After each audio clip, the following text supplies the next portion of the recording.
last video I uploaded, which feels like a million years ago, was about the AC unit we got installed in our facility and the ethics surrounding that. But I realized that I was kind of jumping the gun a little bit because from where I'm sitting, it's not necessary for a chocolate company to have an AC unit for their facility or have a facility at all. What I wanted to chat with you about is how we do things at Zimt and how products actually get to market, because at the end of the day, we are a product representing company. I don't think we're product based. We can get to that in another video. So how do products get to market? As someone who has been in manufacturing for over 14 years now, I'm always like a little bit jealous of people who don't work in this field. And that's not to say that other fields aren't incredibly challenging and don't come with their own issues and things to navigate. But I can say that manufacturing, especially when starting out, is a rough ride. It's a very rough ride. But that's not always how a company gets a product to market. There are a few ways that one can get a product to market to a consumer. So the first way is how most food manufacturers start out, and I am going to focus on food manufacturing because I don't know too much about other arenas. But the first way that food manufacturers can start out is typically they, start experimenting in their home kitchen. They may sell some of the stuff they make out of their home kitchen at a market. And I'll get back to that later. The other thing is, you can go rent a space somewhere if you're a food manufacturer, like a commissary. And again, we'll go into more detail about that because these are all like, your food comes from these places. I think you should know a little bit about them. The third way, which is my personal favorite, I think because I'm just really tired, is co-packing or co-manufacturing. And that's where you work with a company that has all the equipment you need and all the labor you need to manufacture the product you want. And then the fourth, which is, I feel, the most clinically insane option, is what we do. We manufacture in-house in our own facility. First things first, when you're just starting out, you're probably, and you're not funded or anything like that, you're gonna be manufacturing stuff in your home kitchen. Now, if you have millions of dollars kicking around and you're kind of bored, for most of us, we start manufacturing in our home kitchens. And that's because they are already there, and hopefully you have some time in them to do your own thing and experiment with your recipes and perfect them and whatnot, at least on that smaller scale. The thing with that is it's not technically legal in most settings to sell product that's manufactured out of a home kitchen. And the reason for that is home kitchens are not regulated, right? They don't have government officials coming in and inspecting and saying this isn't clean enough, your dishwasher doesn't get to the highest temperature, you shouldn't be storing things this way, etc. So it's kind of a bit of a crapshoot in a home kitchen because it's your home and people have vastly different standards as to what is clean and what is not. And so it's unregulated. You can maybe sell at a few markets or something like that, or maybe even on Facebook Marketplace, which I've seen. But you can't legally put product manufactured in your home onto a store shelf, for example, or sell it through a distributor. That's one option.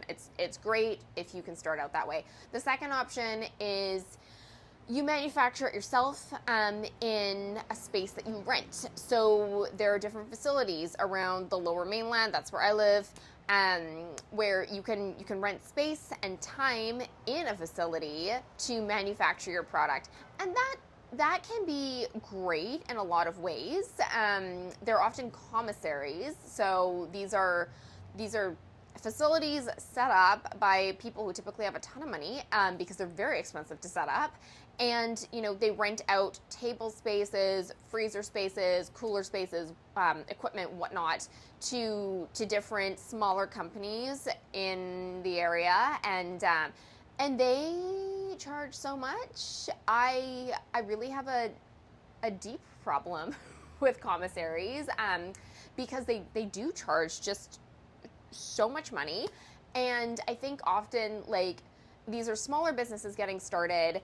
They're often selling at markets.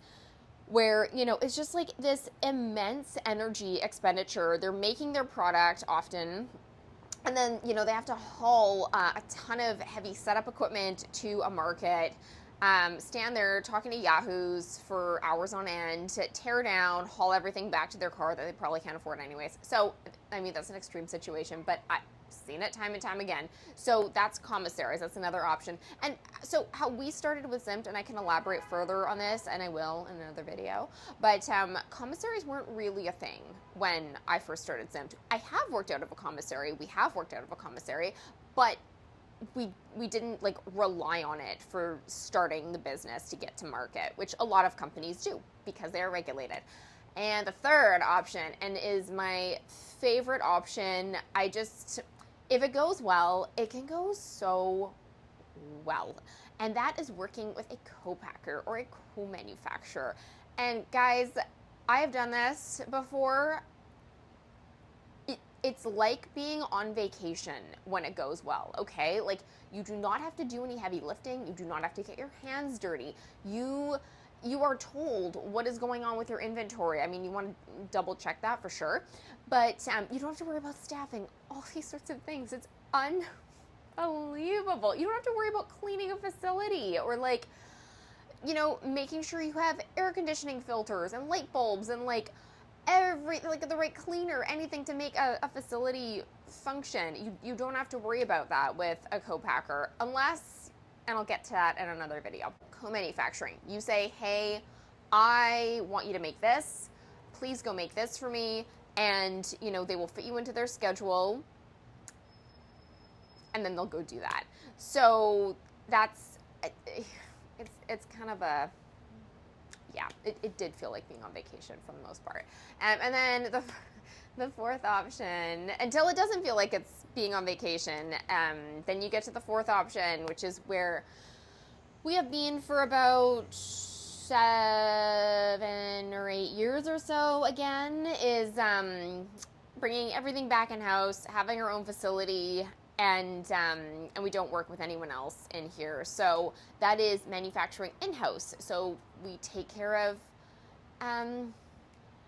everything, which is nuts. I mean, I will say this quickly. One of the most difficult aspects of manufacturing in-house, and I think this is kind of a universal situation, is staffing. And I will talk way more about that in another video because it certainly warrants its own video. But yeah, we manufacture everything in-house. We have been for a minute, and it was not my like first choice for what to do by any means, but it is what it is, I suppose. Okay, so that's it. Those are the 4 ways you can get a product to market as a food manufacturer, just like very bare bones.